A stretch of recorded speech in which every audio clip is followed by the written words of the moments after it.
Dush.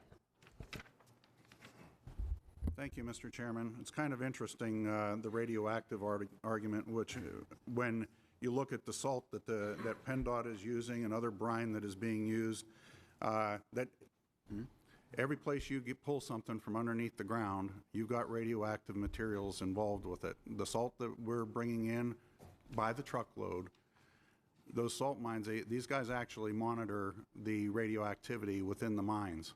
So are you going to shut down PennDOT from using it, is my question. You know, it's interesting.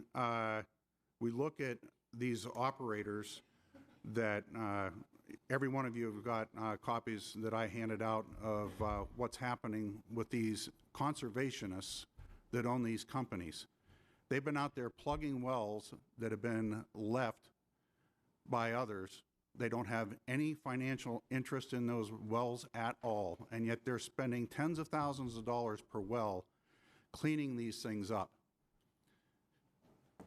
Several of them are up for environmental stewardship awards. These people care about the environment to the point where we've got the cleanest streams in the Commonwealth.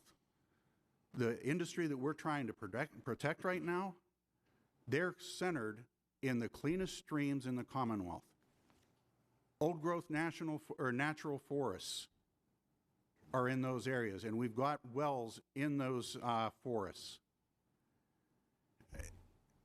It amazes me that people won't take the time, but will just react with knee-jerk reactions to the term radioactive. Those isotopes are there, yes, but they come out of the ground with everything that we put on the ground, whether it's the gravel that comes out, that granite that we use for aggregates in our roadways, it's radioactive. Hello, folks. We've got to start having some common sense and taking a look at what exactly we're talking about in terms of the radioactivity levels. Again, I want to go back to the handouts that I gave. Some of you were there from even down in the southeast where you don't have any interest in this because the watershed even actually goes in the opposite direction from you.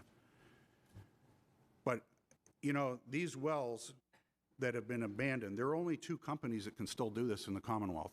You destroy those two companies, which these Act 13 regulations are slowly making it less and less possible to do business in this Commonwealth. You lose that information, all these thousands of orphaned wells, guess what? That's methane going out into the atmosphere that's not going to end up getting plugged. Those folks see that as a resource that can be used to help clean up our environment, which the shift to natural gas is actually doing. And by making that a product, every molecule that gets wasted out into the atmosphere is money that these guys could be making and also using to help plug more wells. The second page of that was an oil spill, and the EPA versus the DEP, the way they do their mitigation, we take oil, which is, by the way, plants. It's fossil plants. And we mix it with other plant material, leaves, that sort of stuff, and create fertile soil. In fact, up at the University of Pitt Bradford, where they had a mitigation project done, the biggest problem for them up there is that the fact that the people come and steal the soil and use it for potting their plants, because it actually, that soil, after they've done the remediation, with that oil still on the ground, turning it back into plant material, it's the most fertile ground that they've got in the area. They go and, like I said, people are actually stealing it and putting it into their flower pots and into their gardens. Mr. Chairman, this bill is long overdue. like I said, we've got conservationists up there who actually care because they're living in that area, and to be dictated to by people that don't have any clue as to what is actually going on up there, and that includes some of the people from DEP, I think it's appalling. And we need to save these people for the benefit of the environment, just to keep these people around who know how to actually deal with these abandoned wells. Thank you.